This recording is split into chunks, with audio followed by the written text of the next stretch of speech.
right, welcome to the Business Growth Journey with me, Nick Termini. We've got an awesome guest today, Frank Semo of Oakwood Dental. 9 locations. Frank's the COO. Frank, I'm fired up to have you on the show, man. Welcome. I'm fired up, man. I appreciate it. Thanks for having me. Absolutely. Well, Frank, first of all, to get started, the question we always ask, how do Yeah. we know each other? How do we know each other, man? It's been a long time. How many years now? 2015, I think. Yeah, something like that. So we know each other from the Henry Schein days. We were repping business solutions together way back when. So it's been a ride, brother. Yes, it has. You were almost here for the birth of my son, my oldest son. You were in town for that too. Uh, Yeah. it's another story. All right, Frank. So to get started, That was a meaningful moment. I feel like we need to bring it up. we just did. Oh Yeah. man, that's great. All right, Yeah. we'll circle back to that when we hit it in the timeline. Okay, Frank. So to get started, let's get to know you. Where'd you All right. grow up? Where'd you go to school? Sure. So born and raised in Staten Island, New York. They call that the Forgotten Borough. Lived there until 2019. My wife and I bought a house in Middletown, New Jersey. We've been here ever since. We have 2 babies. My daughter is 3. My son's going to be 2 in October. So we got our hands full. But yeah, high school, college, went to school out in Staten Island, and I was a dental assistant. So I've been a dental nerd since I'm like 16. So I did that through high school, through college. And then everything just kind of started changing after that. But dental assisting and dentistry's always been, part of my life. Awesome. Okay, so Frank, you mentioned, going to college in Staten Island. Um, and what was your college path like? What did you go into it thinking you wanted to do when you grow up? And then obviously we see how it shook out, but what was your vision of going into college? Yeah, it's still crazy. So I think in college, I think like any student, you don't know what you want to be. But it's funny, growing up in an Italian household as a dental assistant from like 16, my dad, God rest his soul, he was like, my son's gonna be a dentist, you know what I mean? He would tell all the family. And I thought I was gonna be too, but I hated chemistry at the time. I think I could do it now, but science wasn't my thing. I really liked the business side of dentistry more. And I started to discover that in college. Then I said maybe nursing. It was always still within that realm. Yeah. Um, when he passed, I was 18 when he passed, and I like to talk about it because it was part of my journey. And Yeah. I interned at a brokerage house that he worked in. I was essentially doing his job, so it was kind of Okay. odd for the people around him, right? Because they were working, and we look alike, we were similar, right? So I started doing his day to day, and I Hmm. was good at it. I realized not for me, and I said, I'm going back to dental. So lo and behold, went back to dental at Oakwood Dental. All right, they had 2 locations at the time. Had a friend that Yeah. worked there, so I learned a ton. Right, and then I said maybe dental school, but then it kind of hit me senior year of college, it's not for me, and knew my Henry Schein rep, and then the rest is history. The day I graduated college, the day I graduated, no joke, in my cap and gown, I got the call from my RM, my regional at the time, that I was hired at Schein. Oh man, Yeah, it's crazy how things come together. Okay, it is. so you mentioned a lot there, and what was your degree like? What did all that look like? Your college experience?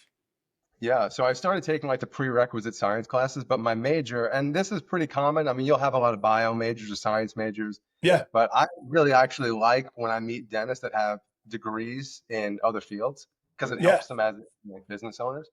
My degree was psychology, and I minored in business management, and I love Okay, those courses. So I was just taking some sciences on the side as prereqs. yeah. So Yeah. psychology. What attracted you to psychology? I don't know. I always enjoyed it, and I think especially as I realized in sales, like the psychology behind sales and what drives someone to say yes or make a decision. I'm a nerd, and I always found it fascinating. And you apply a lot of that stuff, I do now every day managing people.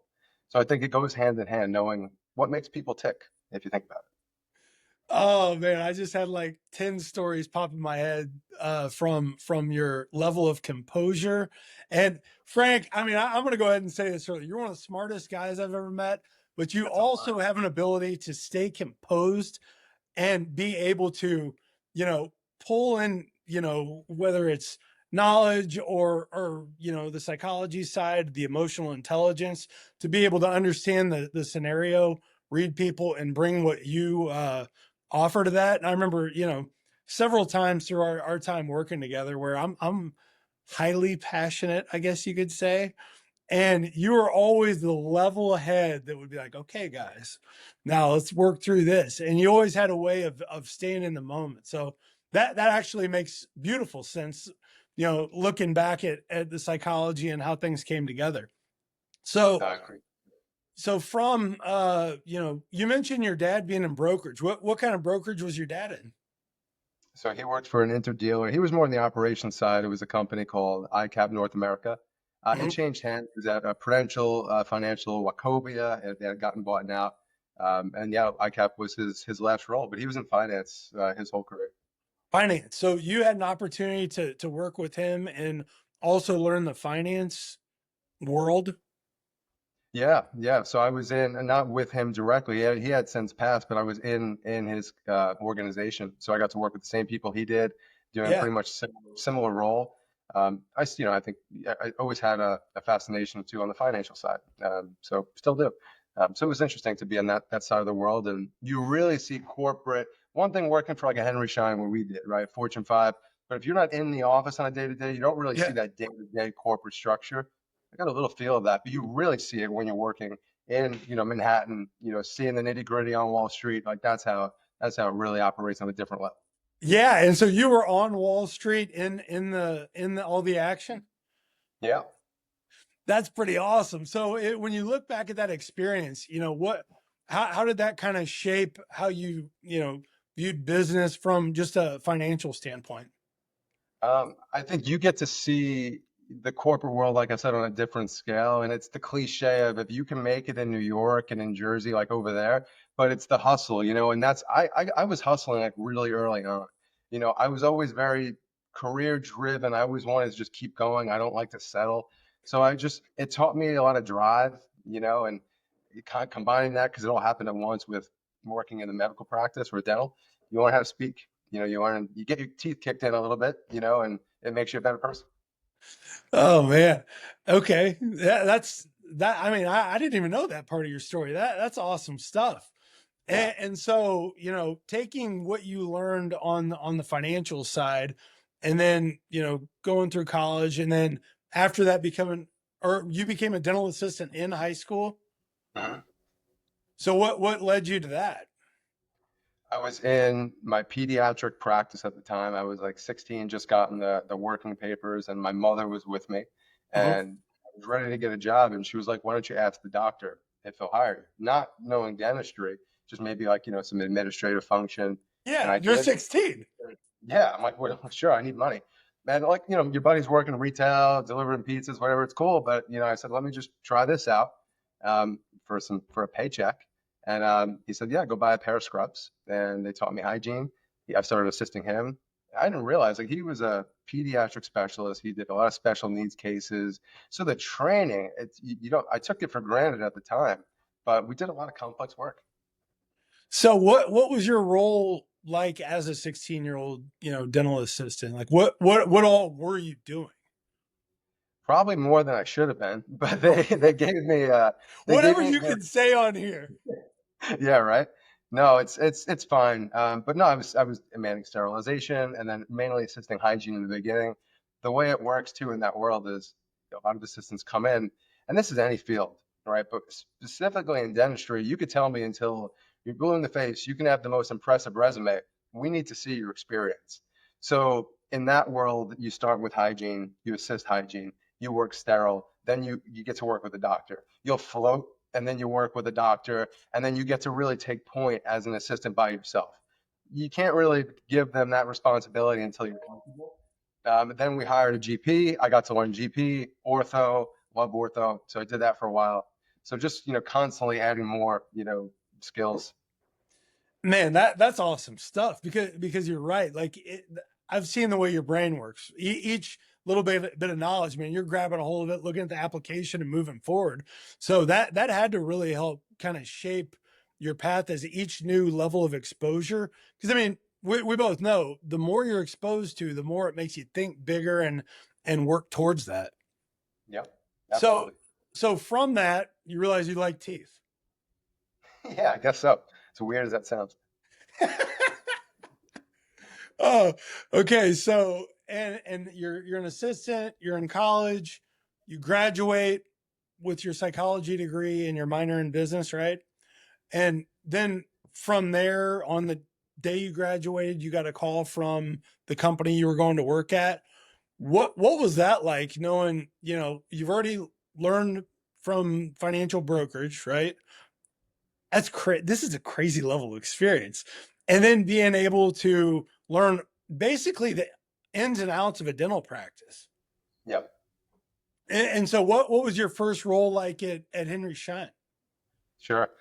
Um, it was field sales consultant. So I had never sold anything before, but I knew dentistry. So that was how I carried the interview. Like they ask you the questions. They're like, well, you've never sold a thing in your life. I'm like, yeah, but I probably know a lot more about dentistry than you do. And I don't mean it arrogantly. I'm like, if you give me a product, I'm going to tell you what it is because I've used it. I'll never forget it. I was on a co-travel. You probably have done this before, and you bring in the manufacturer rep. So Oh it's the yeah. manufacturer representing that product. Yeah, And yeah. this one was a temporary cement. So when you get a temporary crown, you need to cement it in. Yeah. So I use that product every day. And I just took it and I started talking to the doc about it. I'm like, this is when you use it, why? And she sat there and she's like, I've never had that happen before. I'm like, I didn't realize. I'm like, this is my life. You know what I mean? I just know what it is.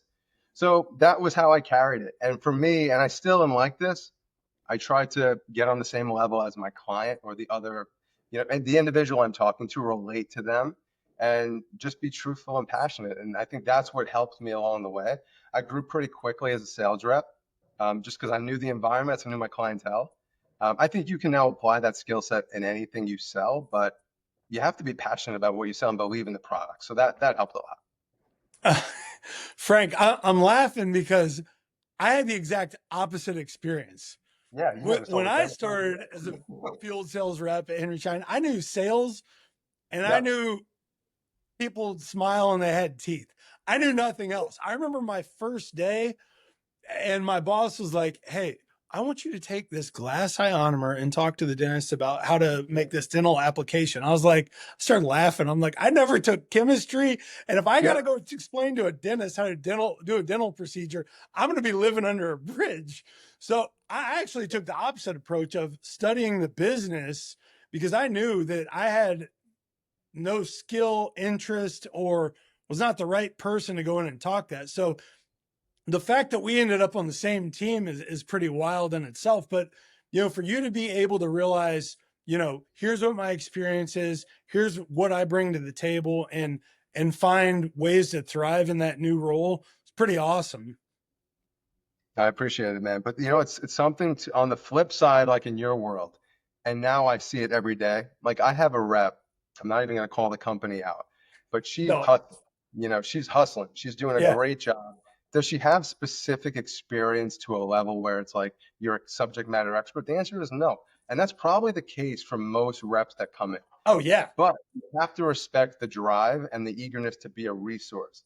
Yep. Just being able, I don't have time. And I told her this. I said, look, I will help you roll out what you need to, but I'm going to call you as if you work for Oakwood and you're going to really run it.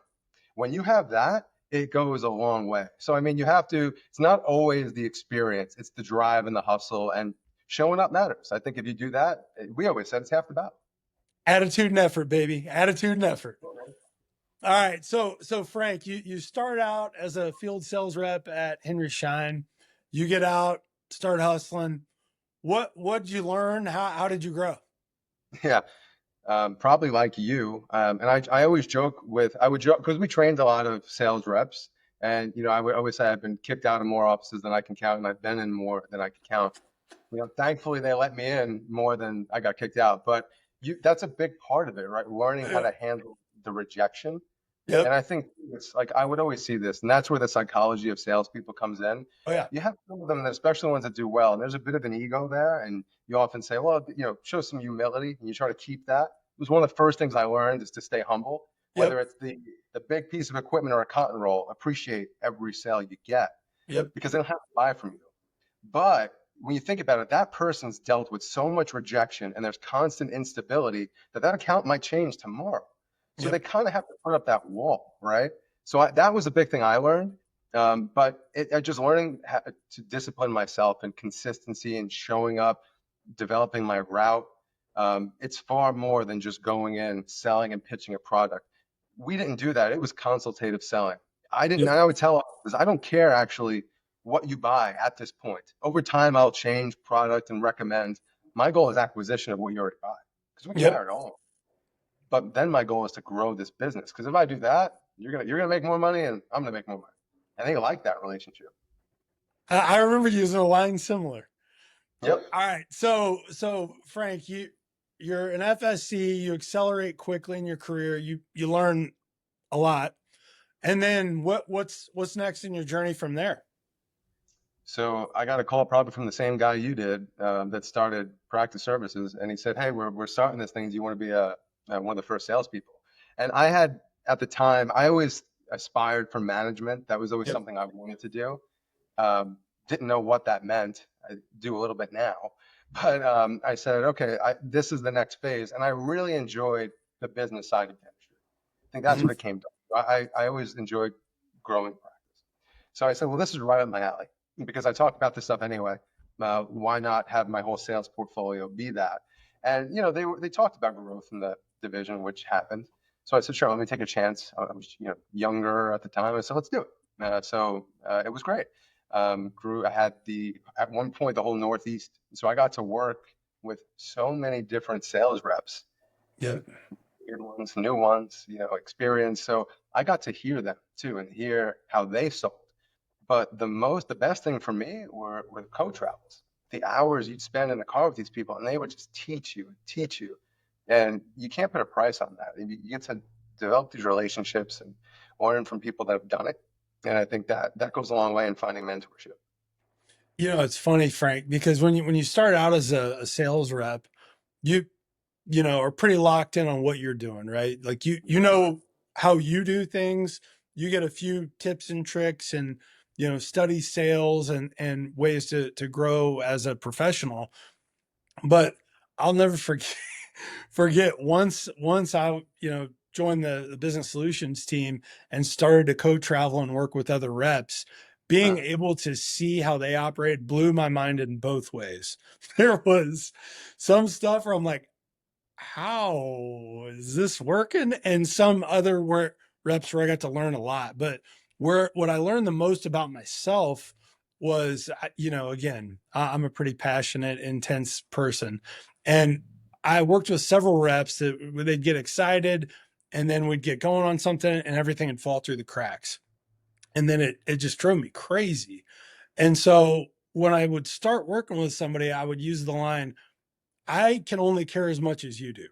I want to help you grow in your career in any way I can, as much as I can, but I can only care as much as you do. And if you don't care, then I can't either, because all I'm gonna do is run us both into the ground. But if you care a lot, I can promise you there's few people on this earth can match the energy and enthusiasm I'm gonna bring to help you grow in the way that you want. And that's something that really, I still use to this day, because passion only works when it's everybody's on board, right? Like what was your experience like in that regard once you were starting to work with different types of people?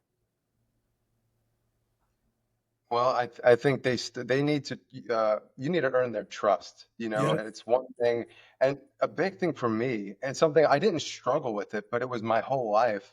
I was the youngest guy in the room when I was dental assisting really early on, working at my dad's brokerage house, surrounded by people twice my age half the time, right? So, and at Shine, we were put in a position where we were center stage, on a stage all the time, Yeah. training reps, speaking to people publicly. And I would think, top reps, in the company looking at me saying, what's this kid going to teach me? But the same thing for my clients, right? These were Yep. tenured dentists saying, what do you know? So I had that additional layer or not a boundary, but that hurdle. So I think you have to earn the trust of the end user. But once they saw that, there was something there, they're like, all right, I'm going to bring this kid back. And like you have that conversation with the dentist that they keep the head down, they're not interested. When you say something that sparks the interest and you can go, man, that's where it changed. And then they're like, okay, something's up here. Let's go. And it was through that So like right back to what you just said, it's you can be passionate, fired up, rah rah, but there's other ways to exude that energy, right? So when they see, that you know your stuff and you can Yep. help them, and they Yep. see that you're passionate about your craft, there's a respect that you earn really fast. Oh yeah. No, Yeah. and you're exactly right. One of the things one of my first bosses right out of college told me, he's like, Nick, we're not here to show up and throw up, right? Like you got to be prepared and show how you're going to bring value and help everybody make more money. And at the end of the day, you're exactly right. Showing that you're a student of the game, that you care, but you're also not just looking to be like everybody else. You're really working at your craft to find ways to earn trust and help everybody grow. And Yeah. I mean, everybody's got to win for it to be a good deal. So as in, okay, so here's the good part of this where we're at in this journey is we're on the same team at this point. And I'll never forget when my first meeting with the team, I had just gotten married and I came into the room. I think my flight got in late and you were up presenting to our team. And I'll never forget exactly what you just said. What you just said here is because you were always in a room as such a younger person where people were twice your age and you had to learn how to, um, you know, fit in that room, be comfortable in that room. But, like I said at the beginning, you're one of the most composed, smart people I've ever met. And I'll never forget I walked into this room and everybody's sitting down and you were presenting. And I was like, man, who is this guy? Like he's got like that it factor of the level of composure and confidence to be able to relay pretty sophisticated information blew me away. And from right at that point, I was like, man, I like this. Like this guy's pretty awesome. Thank you. I really that means the world. No, man. I mean, it's true. I think it shows every time you show up. So as you're going through, like, how did your brain open up from business solutions, from being able to look and like the amount of training that we did, right? Like it Yeah. was marketing, HR, real estate, PPO negotiations, consulting. Like it was a full gamut of everything that businesses need. Mhm. It's amazing, and you could take dentistry out of this for some of your Yes. viewers that probably are not dental nerds like me. The same rules apply though to any category in business. And if you're a business owner or in my role overseeing operations of one, there's similarities there. You Yep. have to constantly, your mind doesn't stop on each category.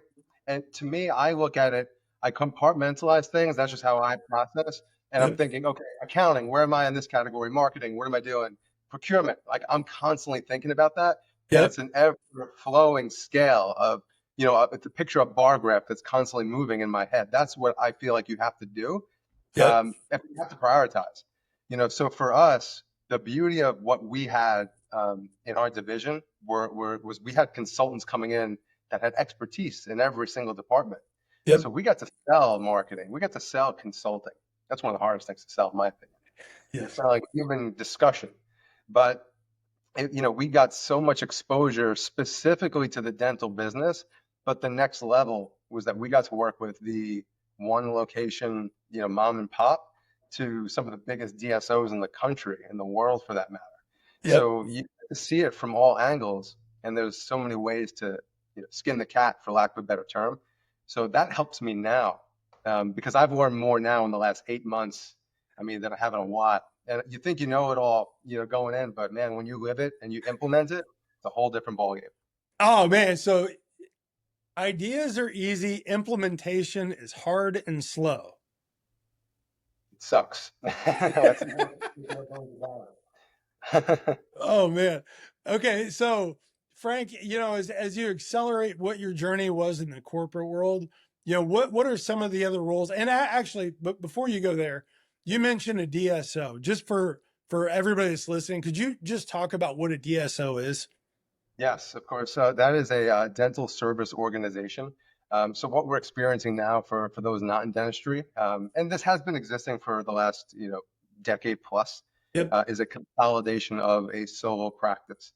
Yep. Think of it kind of like a type of franchise model or a bigger fish acquiring smallest, and they Yep. will implement their branding in some categories. Some ways they don't. Maybe they'll keep the shingle on as it is, Or if you take like an Aspen Dental, the opposite, right, where you brand each the same. Yep. And then usually a benefit of selling to one of these larger entities is you don't have to run the day to day. The business owners, a lot of them don't want to do that. Many dentists just came into this to be dentists. Yep. And running a business is hard, right? So they just want to be dentists again. So they'll sell the business, maybe stay on, and they don't have to worry about the administrative function, supplies, hiring, firing, payroll, all that goes to the house, right? That's centralized and managed by a corporate group. Oakwood, where I am, it's kind of happening now where you have centralized function in some ways. Some ways we intentionally don't do that, but that is a benefit of a practice. We just acquired one. They no longer have to take on the burden of running the administrative function. We're doing that. So that is what you're seeing now, multi-location dental groups. So that's great, Frank. Thank you. And it's happened in a lot of different industries, most industries, right? Like the pharmacies is one that I always think back to, where it was mom and pop shops, and then it came in with corporations that were able to centralize everything. So as you continue to move ahead in your time in the corporate role, what are some of the other roles you had, and how did you learn and grow in those? Sure. So after being in a sales position, it was a bit of a hybrid where you were managing people but also selling. You had a smaller territory, Yep. and that wasn't all that sustainable because you need to really focus on your team. The last role I had, I was the director of the division for the Northeast. We had some counterparts in Canada. We had some counterparts in Europe as well, in the UK. We were working together, expanding this. Um, Within dentistry, dental insurance, the way it's structured applies specifically in the US. You don't see that in Canada and overseas in Europe and UK. So it functions differently. The business needs you require here is not always the same in other parts of the world. So we were at that time navigating, but and focusing on the US, part of the job was understanding what services did we have Mhm. and how do we grow those? What did we need to own? What did we need to partner with? And what areas should we be focusing on for the future? My ultimate goal and vision for that was a dentist never had to leave us for anything, right? You have a conversation, I have a contact for you. It's either an owned company or a partner company, but I know what you're struggling with and I can help you make more money with the end goal, right, in a sales company that you're going to buy more gear. And if you do that, we win, but so do you, because I'm going to make you more efficient than you ever were. Yep.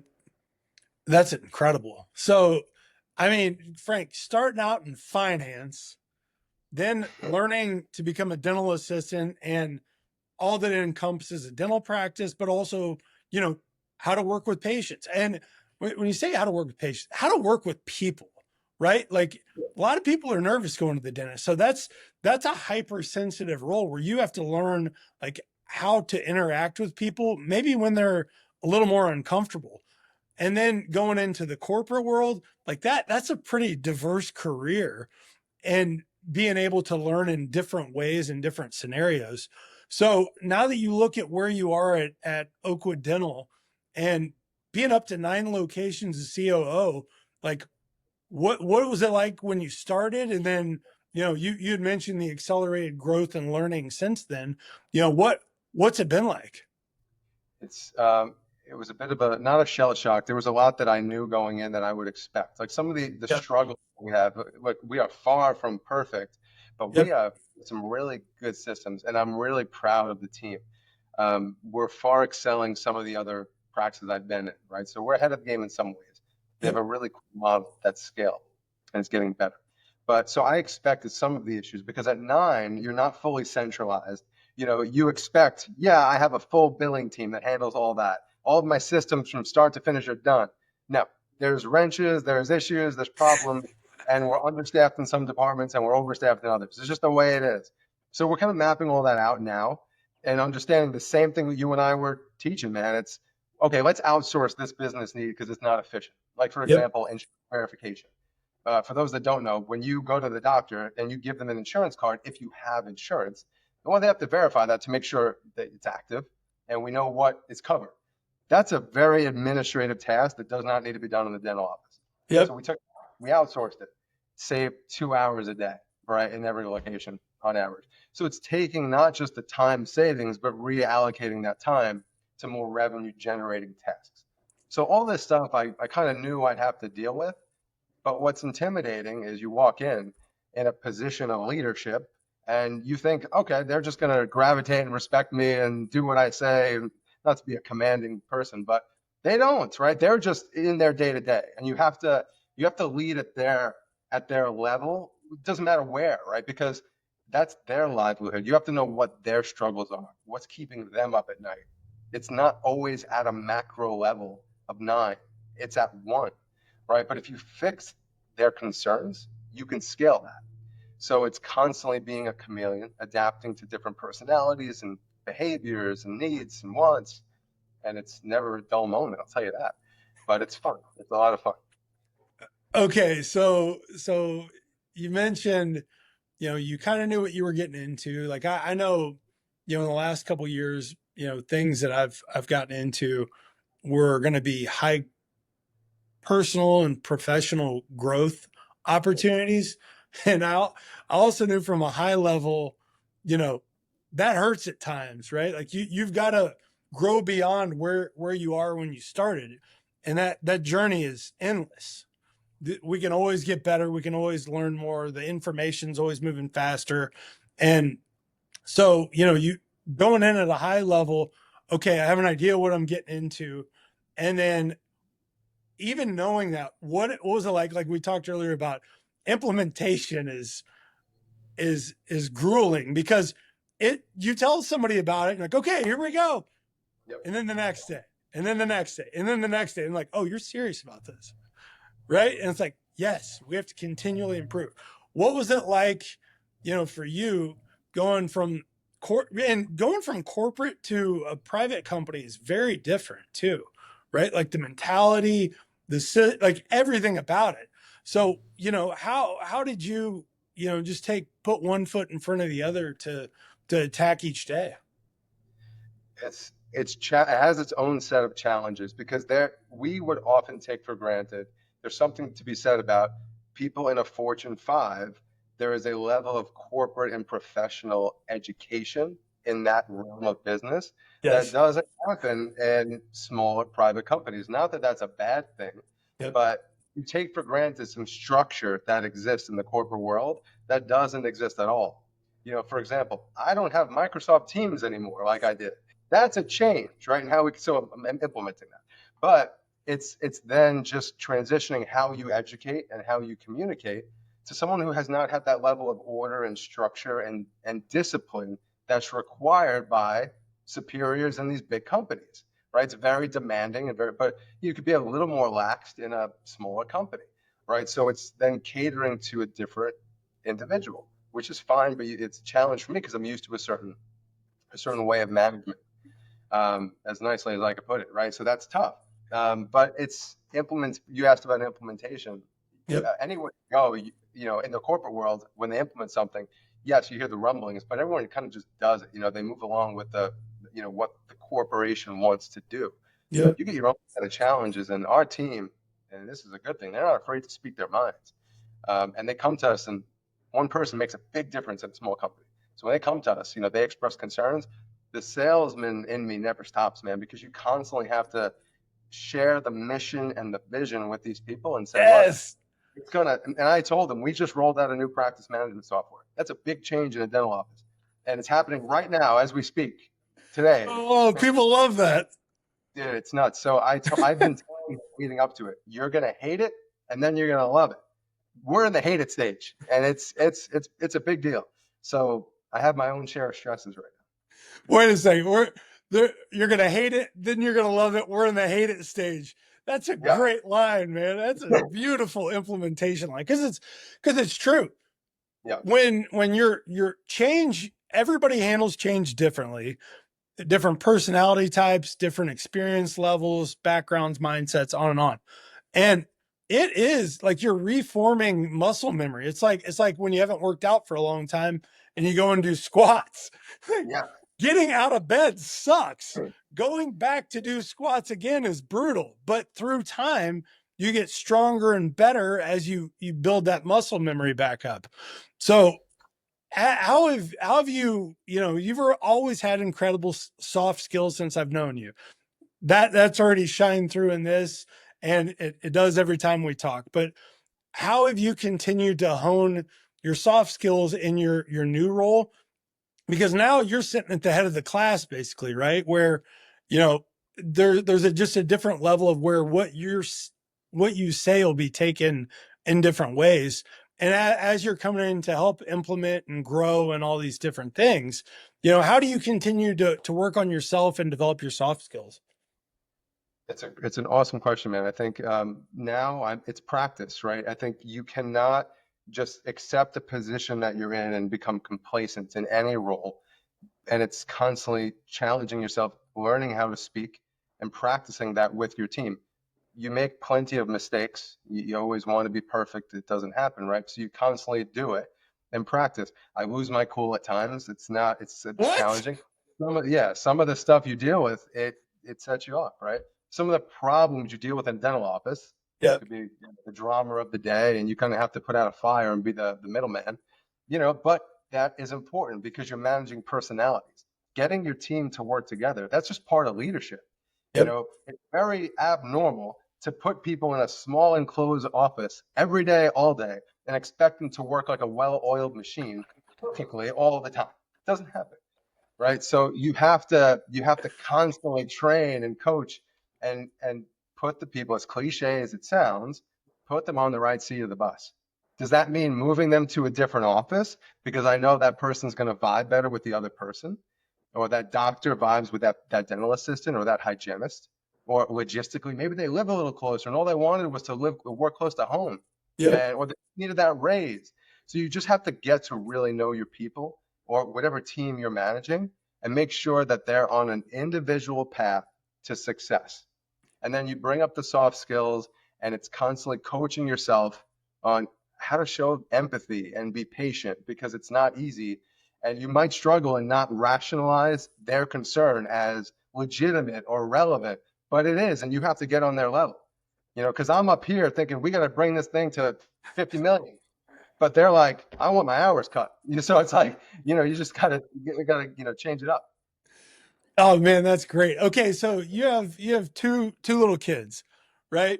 As you are working at a higher level of leadership and building these soft skills, like what I've learned in my journey is, you know, understanding leadership, learning, management, and continuing to focus on those crafts.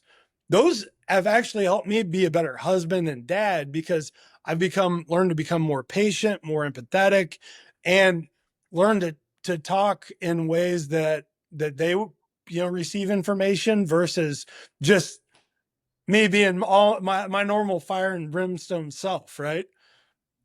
How has that helped you at home too? It has its pros and cons. I think from on the good side of it, it's you definitely you try to talk to your wife and your kids in a very patient, calming way and replicate that in the workplace. Yep. Doesn't always work like that when my wife runs the show, and if something's not being done right, I'm gonna know about it. So I can't just tell her to do something and expect it to be done. I'll Oh be man. upset. And my kids too. My daughter will just tell me to get out, and she's 3. But it's yeah, you try to bring both from the home life to the workplace. And I'm big on I want my team to know my why, right? So like we always learn that they know that I'm doing this for my kids and my wife. And if they're, I want to show them, what it means to be a man, a father, a husband, and I work my tail off for them. And my team, just like I used to at Shine, if I do a presentation, they're the first slot. I want everybody to know what makes me, wake up in the morning and do what I do. So I think that's just, I'm a very transparent person, which Yep. I've learned in this role that people appreciate that. And I think if you do it at home, if you do it with your kids and set expectations that are reasonable and fair, people respect you, right? And I think it's okay to say, this is where I am and this is what I expect of you, but hold me accountable too. Oh yeah. Because if I'm not showing up, then why should you, right? So that I think is what somebody wants in a boss or a leader Yep. and a So father and all that too, right?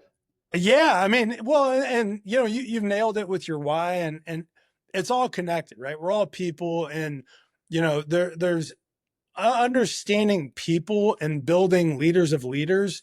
It was a line we heard a lot together, and people appreciate that you take time and invest in them and get to know them, and like you're figuring out, like you said, getting the right people in the right seat, and that's a not an easy task at all times.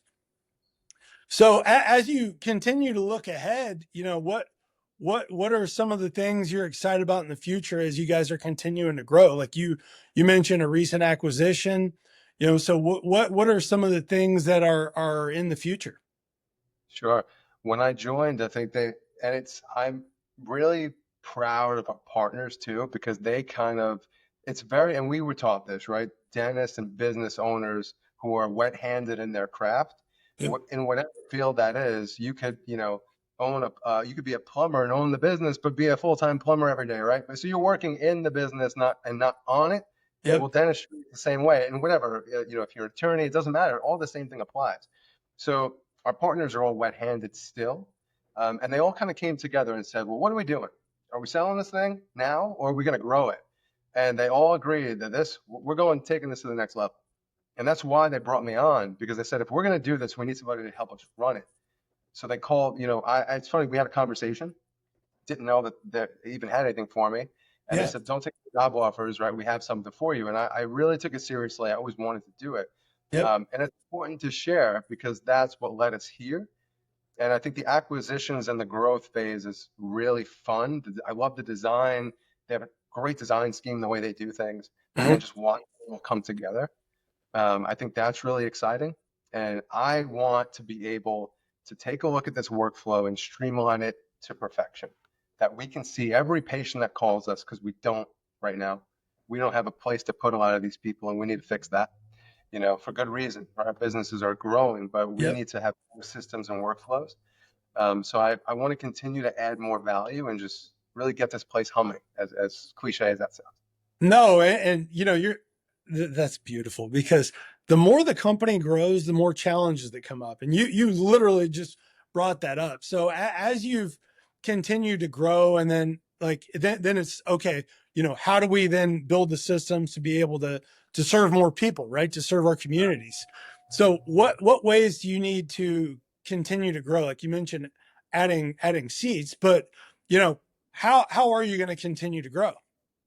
Is it through acquisition? Is it ground up? Is it, is there a model that you guys have that you can share? If no big deal, if not. Sure, we do. So Oakwood was started in 2006, and the way they've done it, which I really appreciate, because this is the true culture.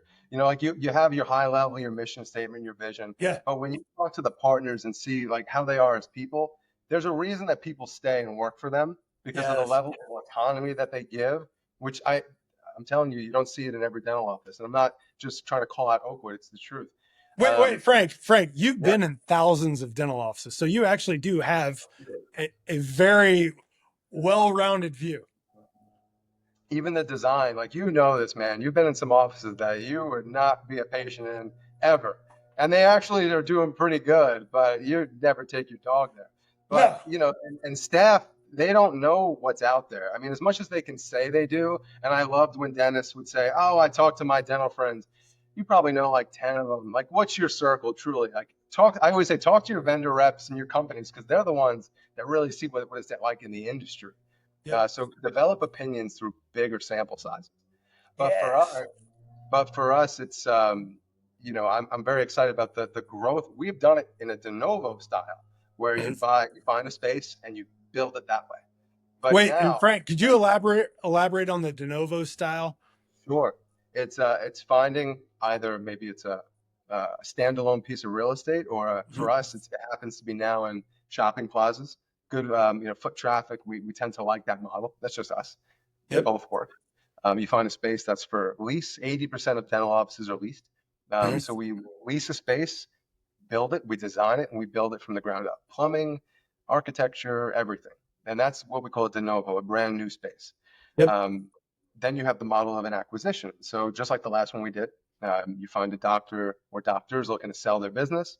We acquire it, And over time, maybe they stay on. For us, we want to keep the staff. We don't want to change anything in that regard. Maybe Yep. just improve business systems that we can gently, but then change or enhance the design, right? New equipment, technology, workflows, color schemes, things like that. Make it the last office. We just made it a very bright, newly designed business. So that's acquisition. I think that's the next phase for us Mhm. because it's tough to find staff these days, and you'll talk to 100 dentists and at least get that answer commonly. Very hard to find hygienists, docs, and good ones for that matter that want to stay and are motivated like you. So, Frank, you talk to anybody that owns a company in any industry, and they're going to say that. Yep. Now, could you talk a little bit about the M&A space, right? Because there's so much learned through going through a few acquisitions or even selling companies. Like, what have you learned in that space? And it's a hypersensitive space that's pretty intense, right? Yes, and I will say it on this podcast. If I don't know where I'm going to be in the future, but I love that side of the business. It's fascinating because to me, there's so much more. And if you're on this side of the house and then do it, man, what a leg up. Because on this side of the house, you know what happens after the acquisition. So when you broker a deal, the interest of the broker is obviously to sell it and acquire commission, right? That's how it's earned. They're Yep. going to care up to genuinely up to a certain point because they want that deal done. Yep. And a pro forma would only tell you so much, right? Because yes, I might be able to lower expense and improve revenues, right? Naturally, because of what I bring to the table as a bigger entity. Yep. But what happens if you need a staff member to stay and they say it and they leave? Or what happens if you're not in alignment with that staff? Or if something, if they all just left, how are you going to do what you said and evaluate it in your pro forma? So you have to have a plan for all this stuff. So I think it's so important that of what goes into the prep work beyond just the analytics. You have to go in there and put yourself in their shoes and meet that team and say your mission, your vision, your goals, and put your stake in the ground because you're going to get punched in the face probably along the way, and you better be prepared to handle it. Oh man. So how many acquisitions have you been a part of, Frank? For Oakwood, it's just been the one. Yeah, I've been a part of some at Shine, just not brokering that deal, but part of the transition of it. But now getting to see one come to fruition and now handling things fully, it's now the one. But even just one practice is a lot Yeah. because what happens now you acquire the space, its staff changes. Some staff members may not be happy with this; they're set in their ways. Don't forget, people don't love change, even if you think it's good change. And then you deal with equipment and handling that, IT and handling issues with that potentially. Not one thing ever happens perfectly. You're always No. gonna. So, the orders don't show up. Had an inspector come to the office just yesterday, had to deal with that. Stuff happens. So as you look ahead, what did you learn from this acquisition that you'll handle differently in the future? Great question. I think we could have done a better job in the preparation with the team and really setting the expectation of our intentions, what's to come, why we do what we do. I would say more one-on-one meetings with each person as well. Yeah. You have to be very careful not to change much. And as little as you change, because we didn't really change much, but even as little as you do change, it's felt by that existing team. And if Yeah. your intent is to keep them, you have to be very careful. And it's true. And I said this to them, they're a part of it. Like there's not a Yeah. decision we make that is without them in mind. You know what I mean? It's all for them. Even for us, if it's a detriment to the business of, i.e., reducing office hours, you might make a little less that day. But if you're going to keep your team happy and improve staff retention and morale is going to boost, it's going to pay dividends. You might not track it, but it's going to pay dividends. Yeah. Yeah, absolutely. So as you look ahead and what you're an ambitious guy, what are some of the things you want to do, as you continue to move forward? I mean, you've had an incredible career of and been able to learn, like, being in an acquisition at the different levels that you have is high level stuff where you're able to learn a lot. What does the future look like? For us in this space, we're not done yet, and the sky's the limit at this point. We want to be very intentional of where we acquire. A lot of it's happened naturally already, and it's because of doctors that nowadays too in dentistry, it's not every doctor is realizing that they want to own a business, but they still Yeah. want to grow financially and as they should, or they have entrepreneurial, ambitions, but they could do that as a part of the entity that we built, Yep. right? So you get to kind of ride this wave, but also have a stake in the game. So that's kind of what's led to acquisitions for us as well, because you get to invest in a really strong associate doctor and have them be the leader they want in their Yeah. own space. But we get to help them. They're kind of like that franchise type of model too. So I think for us, we just want to keep on expanding the right way, providing more care to more good people, and you keep it mom and pop. That's the fun style. If you go into every one of our offices, it still feels individual. You don't feel like it's some big corporation. I will tell you, a lot of associate doctors don't want that. They Yeah. they always ask me, and I interview a ton, are you a true DSO? Not that it's a bad thing, but they hear the Oh market yeah. and the negatives of it. There's a lot of pros, but you have to be careful and show them this is why we're different. And they appreciate it.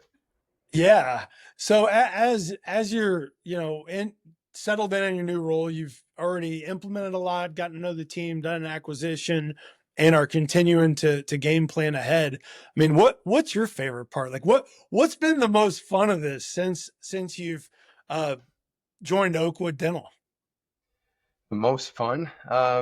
I think the growth for me, I really am just fascinated with like the acquisition part of it and then the redesign and seeing that practice come to exactly what we envision and watching it grow. For us in a smaller organization, when you make a change, it really makes a difference and you feel it. A lot of Yep. times in a big organization, it doesn't happen right away that you necessarily feel the impact that you make. So that's been a lot of fun. Oh But yeah. also like I had it today, and I love when I do stuff like this because even like my day to day, I can apply it to this conversation. I had one of my head assistants reached out, and she's been learning of how to manage people. Like, don't forget, they don't have necessarily that training. One thing I coached her on was when you have to have a hard conversation, you don't just jump into that, in my opinion. Start it off with what they're doing well, and then transition it to something that is the point of contention or area of focus, and then you better end it with something positive because you got to keep that morale high. And they did it, and she's like, "I can't tell you how much it worked." And I'm like, "I told you." So Oh, that is that's something I really enjoy. Seeing the training make a difference and seeing them feel the impact of what I'm trying to bring to the table. That's cool. well, I mean that's changing lives too, right? Like you're helping build their confidence, which then helps them want to continue to grow and build your relationship too. That's gold, man. That's good stuff. So so Frank, there's one thing I wanted to circle back on our relationship that I know about you. Um, you wanted to go see every Major League Baseball stadium. Where are you at in this journey, man? Man, you have two kids and that kind of stops. And then COVID hit me, and I don't know. I have a board right here that has a pin. Every major league Really? park, yeah. And I buy a pin every time I go to a stadium. And Uh-huh. man, it's pretty empty these days. I'm at about Oh man. 12. Yeah, Yeah, that is the change in tide. That definitely happens. Uh, yeah. And now I get to redo it with my kids. That's going to be the fun part. oh wow, yeah, that is cool. Yeah. So Frank, to wrap up, a couple things. You've had an awesome career to this point. It's just continuing to accelerate, which is really awesome to hear as one of your old buddies. But um, when you look back at learning in finance, being a dental assistant, time in the corporate world and all the different roles you had and in the exponential growth, and now being the COO at Oakwood Dental, you know, what kind of advice would you give to somebody starting out or continuing to grow in their career, where it's you can tell in your story, and some of the things I didn't know on the diversity of your career, like how the different experiences help shape you and your growth to lead to be able to be part of a fast growing DSO and in that position. What's something that you would say to somebody as advice to continue to grow and like evaluate their path? Sure. I think every single path is different, and I think often at times for somebody just starting out, they might not be in the position that they want to be in just yet. but just know, and you have to have some level of faith, and just know that whatever you're learning, wherever it is, have the motivation to be on the next step forward, right? If you know that this is not it, you have to continue to put yourself on a new path to get to the next step, but embrace whatever it is you're learning and master it. Because one day you're going to say, man, I learned it here. It had nothing to do with the job I'm in, but I was in the right place at the right time. The reason I'm at Oakwood, I can backtrack all of the things that happened to me in my life that led me to know that person that got me there. And you have to keep relationships and keep good relationships with people. You never know when you're going to need them. And also, what I focus on the most is not that you're becoming a people pleaser, but you have to, maintain a level of professionalism, never stop that, and focus on, what people, believe or think of you and your reputation, because that will carry, right? When you walk in a room, leadership is you command respect, but you have to do it by how you act and how you speak. So you have to be able to hone in on that. And, what does the world think of me when I leave a room or leave a place? That's everything to me. Like there's a reason you and I, man, we stayed close and stayed friends way after, we met in a professional setting. Yeah. So I would say always focus on how you conduct yourself and how you carry yourself, and don't stop. And you better be asking questions and keep on learning, because if you become complacent, you're done. You're dead in the water. Awesome. Frank, that's gold, man. Thank you. And so true. So how would somebody get in touch with Oakwood Dental, whether they're, interested as a patient to want to come and work there in a different role, or even, if they wanted to be acquired by Oakwood Dental? I don't know. Just throw it out there. What would be the best way to get in contact with Oakwood Dental for their great services and all the great things they do? Sure. I would say always on our website, oakwooddentalarts.com. That's the first way. We have plenty of contact resources there. You hit a number, you call our office. In one way, shape, or form, it probably will end up to me, and I'm happy to have that conversation. But reach out find me on LinkedIn, find us on social. You message us, one of us will get to you. So I'm happy to always take those conversations and help Awesome. anyone watching this. You want to learn or chat? I'm happy to do that. I think it's important. Awesome. Well, Frank, thank you so much for being on the business growth journey with us. Thank you so much for having me, man. I appreciate you, and congratulations on all your success.